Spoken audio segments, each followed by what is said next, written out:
후서 1장 19절에서 21절 같이 교독합니다. 또 우리에게는 더 확실한 예언이 있어 어두운 데를 비추는 등불과 같으니 날이 새어 샛별이 너희 마음에 떠오르기까지 너희가 이것을 주의하는 것이 옳으니라. 20절 먼저 알 것은 성경의 모든 예언은 사사로이 필 것이 아니니. 21절 예언은 언제든지 사람의 뜻으로 낸 것이 아니요 오직 성령의 감동하심을 받은 사람들이 하나님께 받아 말한 것임이니라. 아멘. 자, 여러분은 성경을 어떻게 보십니까? 성경에는 수많은 예언이 있는 예언서와도 같습니다. 그리고 그 예언은 하나도 빠짐없이 다 이루어졌습니다. 자, 가장 대표적인 예언은 예수께서 동정녀 마리아에게서 나시고 3년 공생애를 사셨습니다. 그리고 죄가 1%도 없으신 분이 우리 인류의 구원을 위하여 십자가에 못 박혀 죽으셨습니다. 그리고 성경대로 3일 만에 부활하셨습니다. 이후 40일째 되시는 날 승천하셨습니다. 승천하신 후 10일이 지나 50일째 되는 날 성령님이 이 땅에 오셔서 모든 믿는 자 마음에 들어오셨습니다. 이 모든 것이 구약의 예언대로 다 이루어졌습니다. 자, 아직 이루어지지 않은 예언, 예수님의 다시 오심도 반드시 이루어질 것입니다. 자, 오늘 본 말씀은 예수님의 수제자 베드로가 쓴 서신입니다. 자, 소아시아 지역의 본도 갈라디아, 갑바도기아, 아시아, 비두니아에 있는 교회들에게 보내졌습니다. 자, 이 로마에서 서신을 썼어요. 그래서 소아시아면 요 지역이 소아시아. 오늘날 터키 지역, 이 터키 지역 이렇게 나오는데요.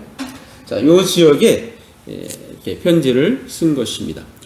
자, 예수 믿는 사람들이 핍박을 받는 가운데 그들에게 있어서의 소망은 주님이 곧 다시 오신다는 것입니다.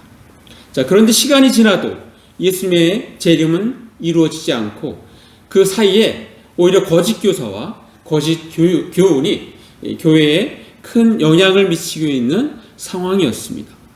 자, 예수님의 재림이 지연되고 있다는 사실로 인해 성도들도 신앙이 흔들리고 있었습니다. 자, 이런 상황에서 베드로는 예수님의 그 재림이 아직 이루어지지 않는 것은 사실이지만 그러나 그것은 모든 사람을 구원하시기 위한 예수님의 풍성한 사랑 때문임을 상기시킵니다. 그리고 예수님의 재림은 갑작스럽게 이루어지기 때문에 항상 깨어 준비하는 자세로 살 것을 촉구하게 됩니다. 자, 오늘 본문은 베드로 후서의 서론에 해당됩니다. 먼저 모든 예언의 근거가 되는 성경에 대한 태도를 다루고 있습니다. 자, 그 태도는 베드로 후서 1장 20절 우리 같이 한번 읽어볼까요? 시작. 먼저 알 것은 성경의 모든 예언은 사사로이 풀 것이 아니니. 예. 자, 성경의 어떤 예언도 임의로 해석해서는 안 된다고 그렇게 언급하고 있는 것입니다. 자, 이 말씀과 관련해서 소개하고 싶은 불의의 사람이 있습니다. 성경에 난해한 부분이 나왔을 때 지혜롭게 대처하는 한 분의 말을 소개하겠습니다. 우리 지난주에도 우리가 잠깐 소개했는데요. 자, 성경을 즐거워하라. 예. 무디가 쓴 책입니다. 무디가 이 책을 쓰면서 성경을 어떻게 읽어야 되는지를 좀 이야기하는데 특별히 이렇게 어려운 난해한 부분이 나왔을 때 어떻게 해야 되는지를 소개를 하는데 이렇게 합니다. 자, 난해한 부분이 있어도 저는 별로 곤란하지 않아요. 저는 마치 생선을 먹는 것처럼 성경을 읽습니다. 자, 성경을 이렇게 생선을 먹을 때 생선 뼈가 있다면 뼈는 삼키지 않고 곁에 발라놓죠. 성경을 읽을 때도 이해할 수 없는 부분이 나오면 뼈가 있잖아 하고 그것을 건너뛰어 읽습니다. 뼈가 있다고 해서 생선 전체를 버릴 수는 없는 일이지 않습니까? 마찬가지죠. 설명할 수 없는 것이 좀 있다고 해서 성경을 집어 던지는 일은 하지 않습니다. 라고 그렇게 소개하고 있습니다. 자, 왜 모든 것은 이미 우리에게 알려진 말씀대로 이루어질까요?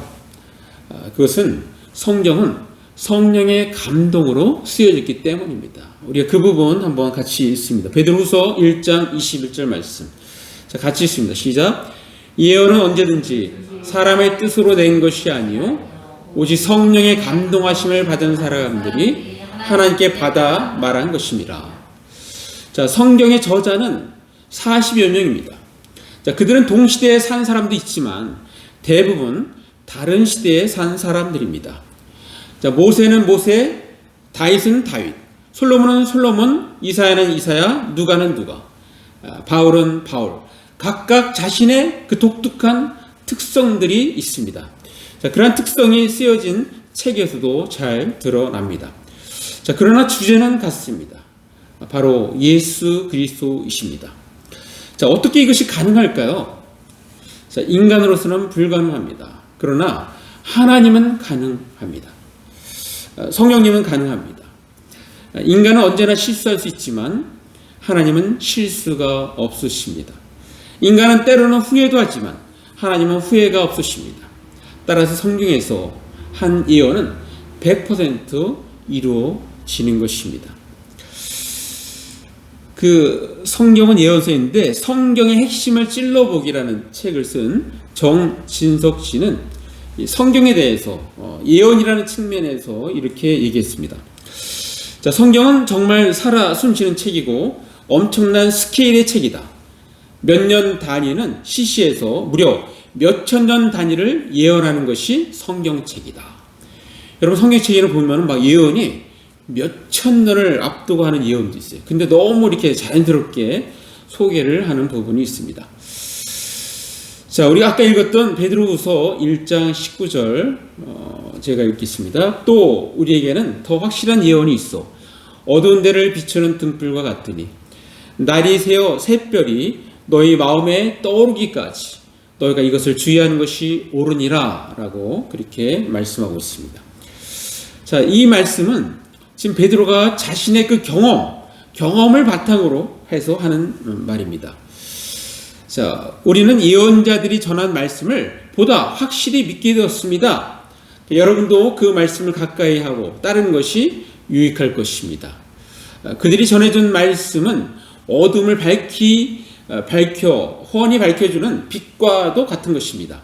그 빛은 여러분의 마음 가운데 동이 트고 아침 샛별이 환히 떠오를 때까지 여러분의 마음을 밝혀줍니다. 이렇게 표현하고 있는 것입니다.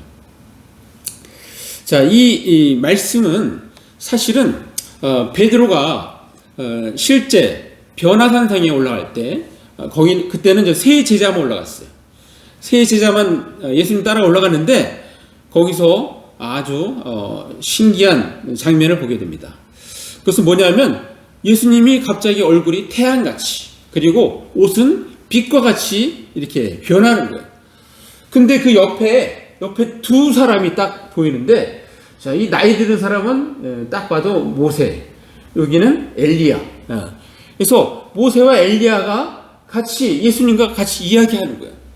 그래서 베드로가 너무 그것을 보고서 아마 이게 베드로 같아요. 베드로가 뭐라고 얘기했냐면 초막 셋을 여기서 짓대. 너무너무 좋으니까. 하나는 예수님 거, 하나는 모세 거, 하나는 엘리야 거. 그렇게 이야기를 합니다. 자, 그때 하늘에서 음성이 들리는 거예요. 음성. 자, 그 음성이 어떤 음성인지 그 상황을 한번 마태복음 17장 5절 한번 보겠습니다. 같이 읽겠습니다. 시작. 말할 때 호련히 빛난 구름이 그들을 덮으며 구름 속에서 소리가 나서 이르시되 이는 내 사랑하는 아들이요 내 기뻐하는 자니 너희는 그의 말을 들으라 하시는지라. 이게 하늘에 하나님께서 직접 베드로가 알아들을 수 있도록 소리가 들리는 것입니다. 그러니까 더욱더 예수님이 하나님의 아들이구나, 그것에 대해서 확신을 갖게 되었던 것이죠. 자, 베드로는 자신의 경험을 근거로 하여 그 확신을 가지고 말씀을 하고 있는 것입니다. 하나님께서 한번 예언하신 것은 반드시 이루어진다는 것을 베드로는 경험을 통해서 알고 있습니다.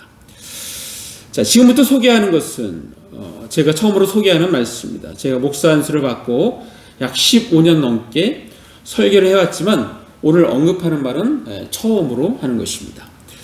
먼저 성경에서 언급하고 있는 말씀을 살펴보겠습니다.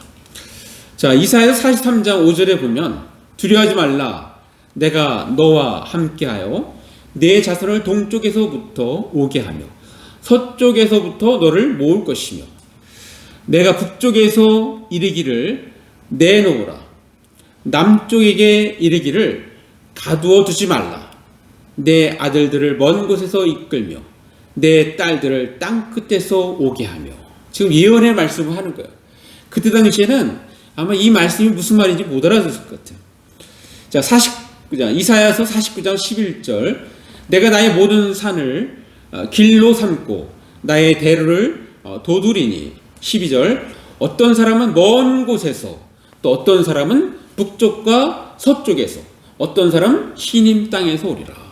여기서 시님 땅은 중국이라고도 그렇게 이야기하고 있습니다.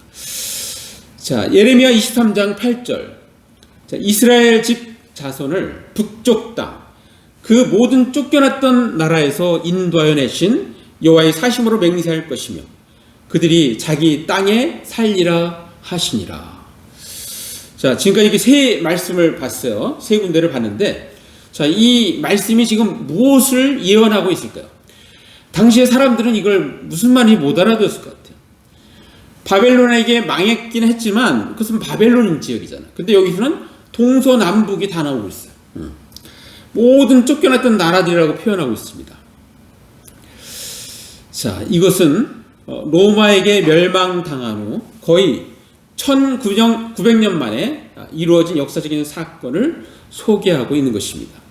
자, 이스라엘은 AD 70년에 예루살렘에 있는 성전까지 무너지면서 완전히 망하게 됩니다. 자, 그때부터 유대 지역이라는 말이 역사에서 사라집니다. 왜냐하면 당시 로마는 유대인들을 하여간 그 예루살렘에 머물지를 못하게 했어요. 다 흐트러 버렸어요. 왜냐하면 자꾸 반항을 하니까. 자, 그때부터 그 지역을 이 예루살렘, 유대 이렇게 표현하지 않고 팔레스타인 지역이라고 그렇게 표현을 하게 됩니다. 자, 그런데 하나님의 시간표 속에서는 이스라엘의 회복이 있었습니다. 자, 아까 읽었던 그 구절들이 바로 그러한 구절들입니다. 자, 그것이 1948년에 이루어져서 실제 이스라엘 나라가 세워졌죠. 자, 그런데 그러한 일이 이루어지려면 사실은 사람의 힘으로 할 수 없는 지역이 있습니다. 가장 대표적인 지역이 바로 공산국가, 종주국인 소련입니다. 당시 소련을 우리는 철의 장막이라고 합니다. 이 철의 장막이라는 것은 제2차 세계대전 후 소련과 동유럽의 사회주의권의 여러 나라가 서유럽의 자유국가 사이에 설정한 엄격한 봉쇄선을 비유한 것을 철의 장막이다 그렇게 표현해요. 1946년 영국의 윈스턴 처칠 연설 때 처음으로 이 말을 썼습니다. 그래서 이 말 속에는 철의 장막 그 안에는 도대체 무슨 일이 일어나는지 모르겠다 이런 의미도 사실 포함되어 있습니다. 자, 1983년 그때 당시에 소련의 소련 안에 있는 유대인의 인구는 210만 명이었어요. 210만 명. 이것은 미국에 있는 우리 한국 동포들 숫자하고 그때 당시와 비슷한 것 같아요. 지난 통계 2019년 그때 당시 미국 동포의 숫자가 254만 7천 명으로 그렇게 추산되고 있습니다. 자, 그들은 독립된 이스라엘 나라로 가고 싶어도 갈 수가 없습니다. 왜냐하면 공산주의 독재 국가에서는 개인의 자유를 언제든지 제한을 하는데 소련에서 그냥 유대인들을 보내줄 리 없기 때문입니다. 자, 이렇게 사람이 어찌할 수 없을 때 하나님이 직접 개입하시고 일하십니다. 자, 먼저 하나님은 사람을 세우기 시작합니다. 옛날 모세를 지도자로 세워서 바로왕 앞에서 당당히 이스라엘 백성들에게 자유를 달라고 요청하는 것과 같이 말입니다. 자, 바로왕이 처음에 거부하듯이 소련도 거부하였습니다. 그리고 하나님은 일하기 시작하면 그 일이 완수하기까지 멈추질 않으십니다. 그리고 하나님께서 종종 역사 가운데 일하시는 방법은 새로운 지도자를 세우는 것입니다. 마치 옛날 이스라엘 백성들이 멸망당하고 바벨론 지역에서 살고 있을 때 그들이 예루살렘으로 귀환한다고 그렇게 예언을 했잖아요. 도대체 그 일이 어떻게 이루어질까 했더니 고레스 왕을 세워서, 하나님께서 고레스 왕을 세워서 그 왕을 통해서 쉽게 예루살렘으로 귀환할 수 있도록 그렇게 안내하십니다. 자, 소련의 새로운 지도자가 등장합니다. 바로 이 고르바초프라는 사람이야. 자, 이 인물은 1985년 3월 11일 소련 공산당 서기장이 됩니다. 이 사람의 그 전 직책은 농업 식량 담당 서기였어요. 제가 볼 때는 이 고르바초프는 하나님께서 세우신 특별한 사람입니다. 자, 그리고 하나님은 동시다발적으로 하나님의 일을 담당할 사람들을 부르십니다. 자, 그 중에 한 사람이 구스타프 쉘러라는 사람입니다. 이 사람은 영국에서 여행사를 운영하던 사람인데요. 이 사람이 1982년 미국의 한 성경학교에 참석을 해서 거기서 하나님의 음성을 들어요. 그 음성이 뭐였냐면 전 세계에 흩어져 있는 유대인들이 약속의 땅으로 돌아갈 수 있도록 도우라라는 그런 부르심이었어요.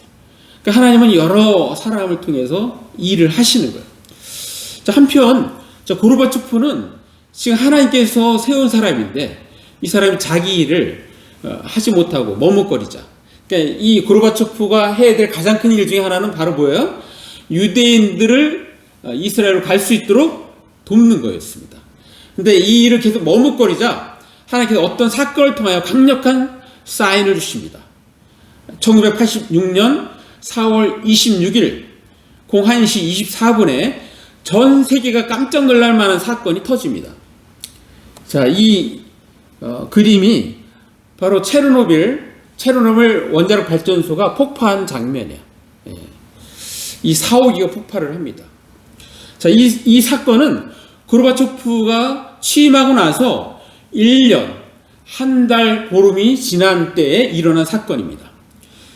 자, 우크라이나 북부, 자, 이 우크라이나 흑해가 있고 이 북부 지역에 체르노빌이 여기 있습니다. 키예프주의 북부에 해당되는 그러한 지역인데요. 자, 여기서 원자력 발전소 폭발 사고가 난 거예요. 이 사건은 은폐되어 오다가 핵물질이 유럽에 퍼져서 스웨덴에서 낙진을 보고 그걸 체크해 보니까 바로 이게 방사능이 있는 거예요. 그래서 추적해 들어가 보니까 바로 소련에 그 일이 있다는 것을 알게 됐고 이 전 세계에 이 일이 밝혀지게 됩니다. 이 사건은 소련이 몰락하게 되는 도화선이 되었습니다. 자, 그 이후 고르바초프는 아주 급속히 하나님이 원하시는 일들을 하는데 1980년 겨울에 고르바초프는 페레스트로이카 개혁 개방의 정책을 발표합니다. 이것은 곧바로 베를린 장벽의 붕괴로 이루어집니다. 베를린 장벽 붕괴가 1986년 11월 9일 날 있었습니다. 또 같은 해, 그 해의 겨울에 몰타에서 미국의 대통령인 부시와 정상회담을 가지면서 냉전의 공식적인 종결을 선언하였습니다. 한마디로 2차 세계대전 후 40여 년 이상 이어오던 공포, 대립의 시대에서 평화의 시대로의 물꼬를 튼 인물이 바로 고르바초프입니다. 자, 이러한 업적으로 세계로부터 이 사람이 확실히 뭔가 다르다는 인상을 심어주었고 결국 1990년 노벨 평화상을 수상하게 됩니다. 그리고 자연스럽게 유대인들은 본토 이스라엘로 돌아갈 자유를 얻습니다. 자, 1991년 5월에 250명의 러시아계 유대인들이 이스라엘 땅에 첫 발을 디디게 됩니다.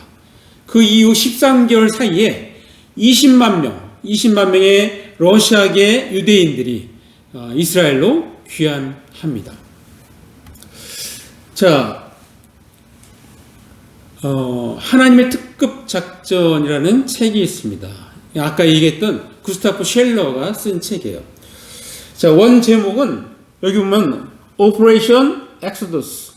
그러니까 이 탈출의 작전, 탈출 작전. 특별히 자기 경험을 쓴 건데요.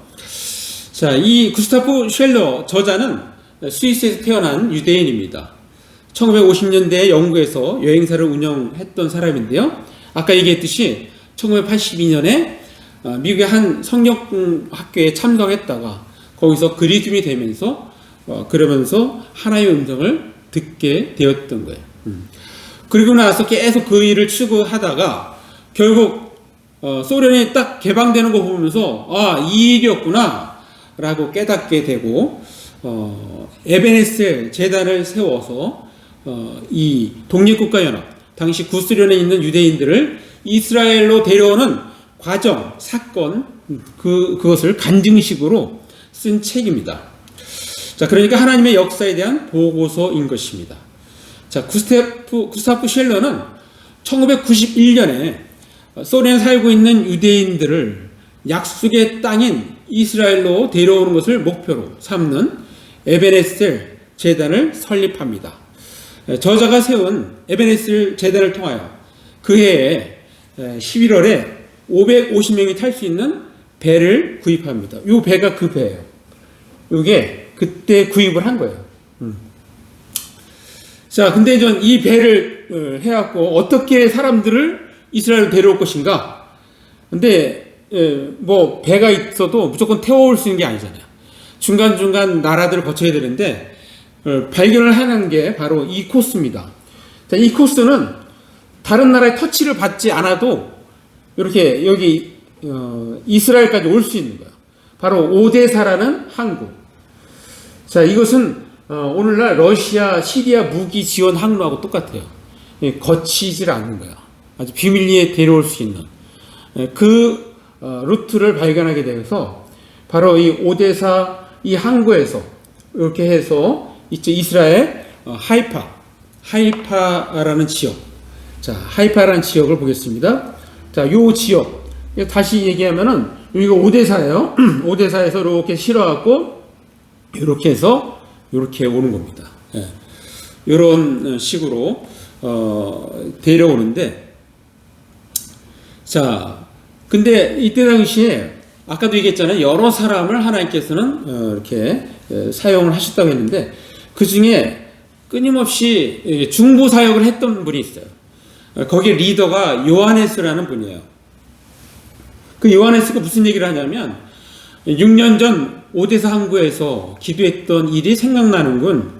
하나님께서 연약한 우리의 기도에 응답하셨어. 사실 우리는 그때 우리의 중보 사역이 어떤 의미가 있는지 의문을 가졌었는데 지금 보니 그건 예언적인 행동이었어.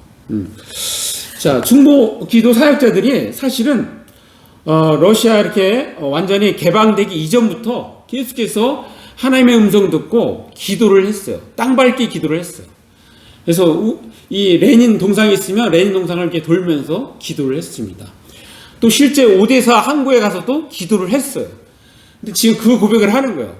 이렇게 딱 개방이 돼서 거기서 이스라엘 사람들을 데려오는 걸 보면서 바로 6년 전에 거기서 기도했던 그 내용이 바로 이런 거였구나. 이것을 고백을 하는 그러한 내용입니다. 자, 그해 말부터 해서 2000년 12월까지 9년 동안 120차례의 항해를 완수합니다.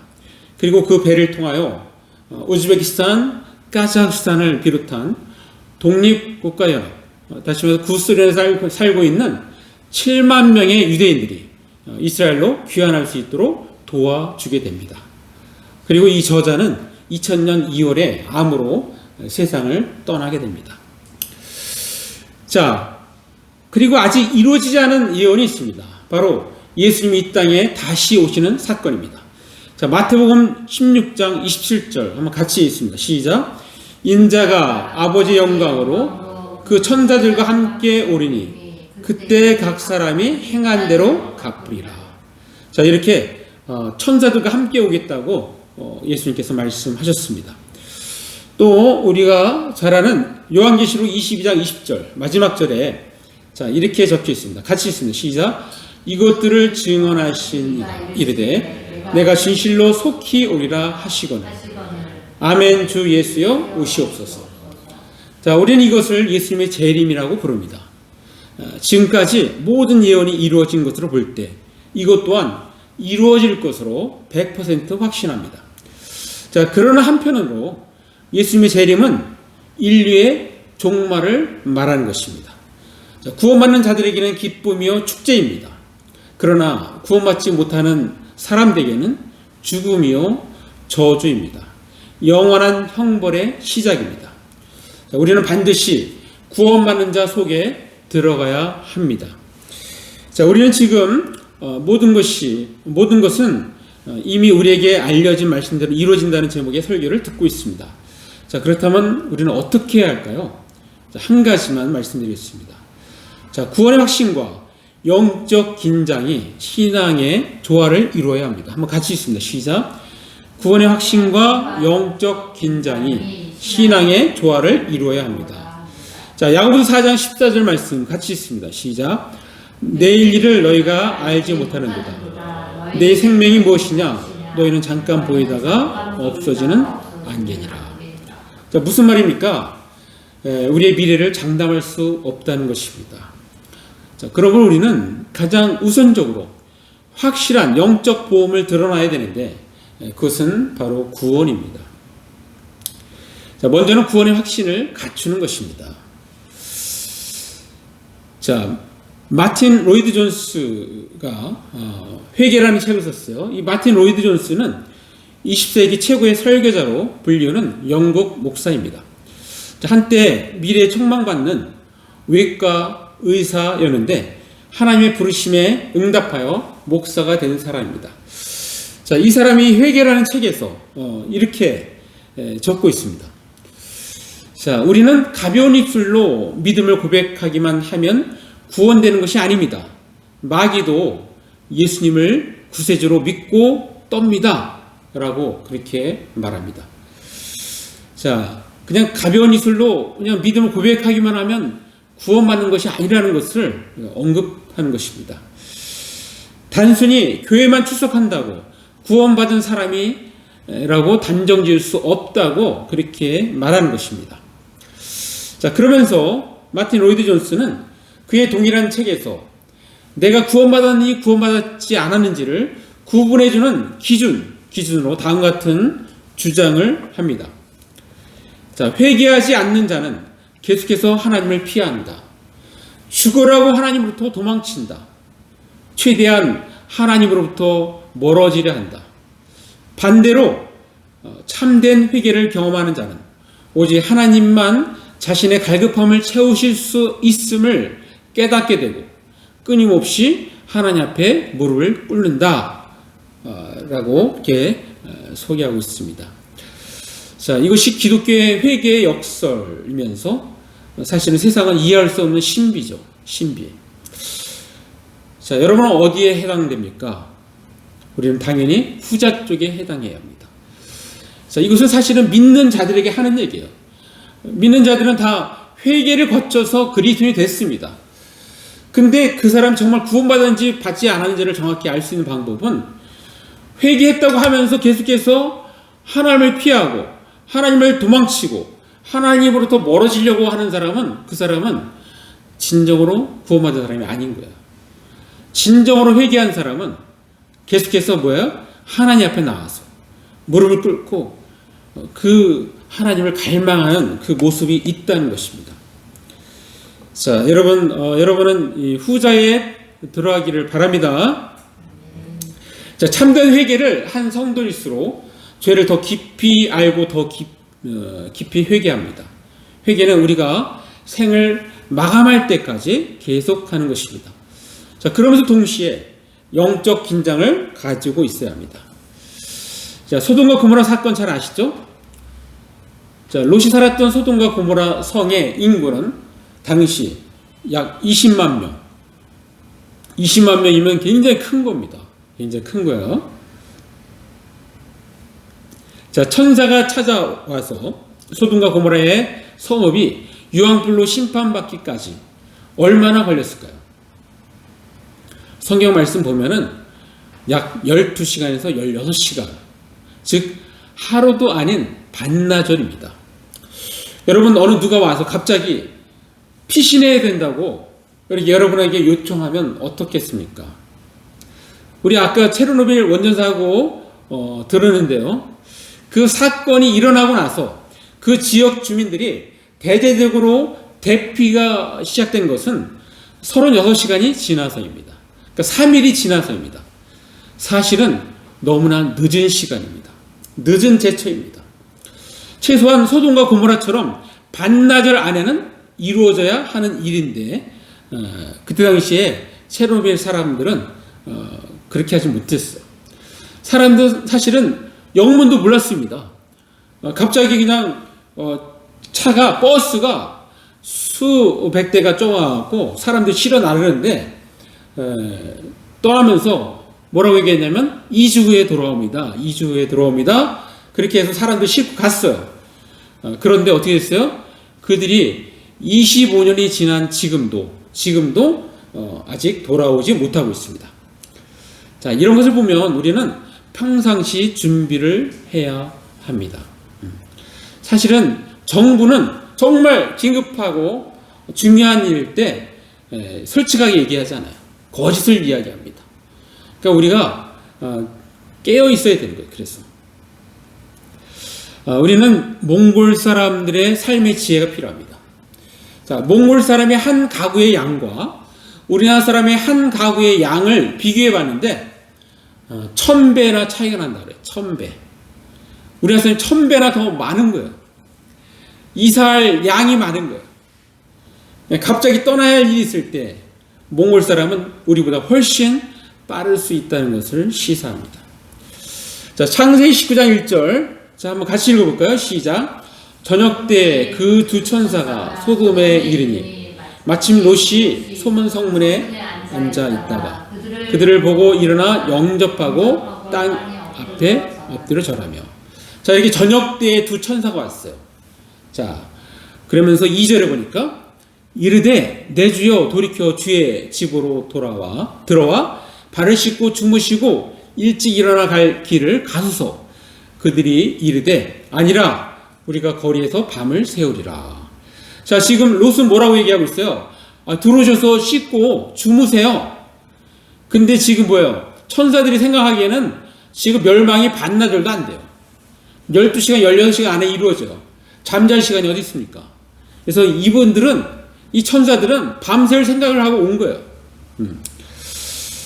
자, 15절, 창세기 19장 15절 한번 같이 읽어볼까요? 시작.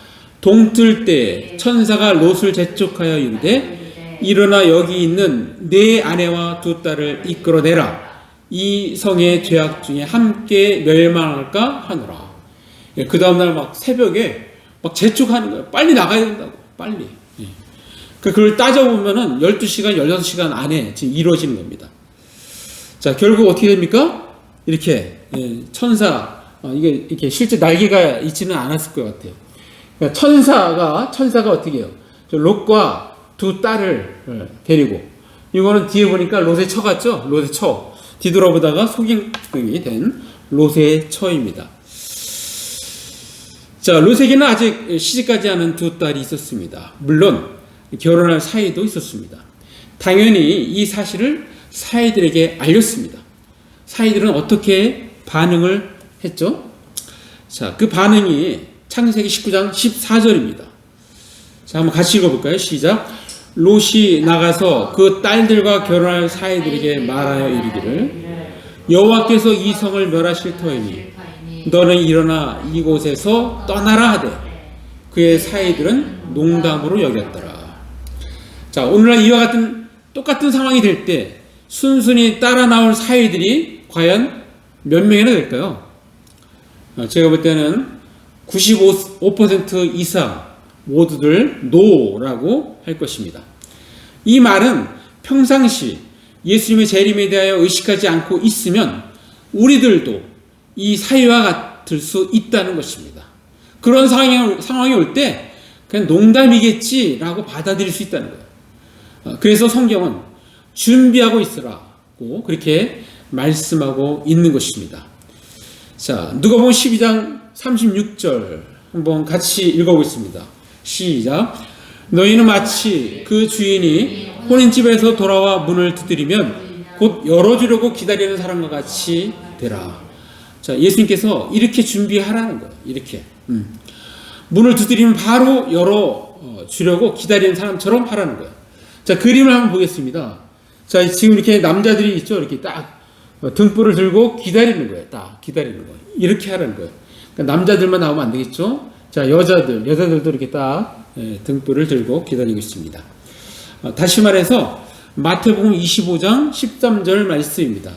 자, 우리 같이 읽습니다. 시작. 그런즉 깨어 있으라. 너는 그날과 그때를 알지 못하느니라. 자, 그날과 그때를 알지 못하기 때문에 항상 깨어 있으라고 성경은 우리에게 말씀해 주고 있습니다. 주님이 정확히 언제 돌아오실지는 아무도 알 수 없습니다. 그러나 그분이 오실 시기가 되었는지는 징조를 통해 알 수 있습니다.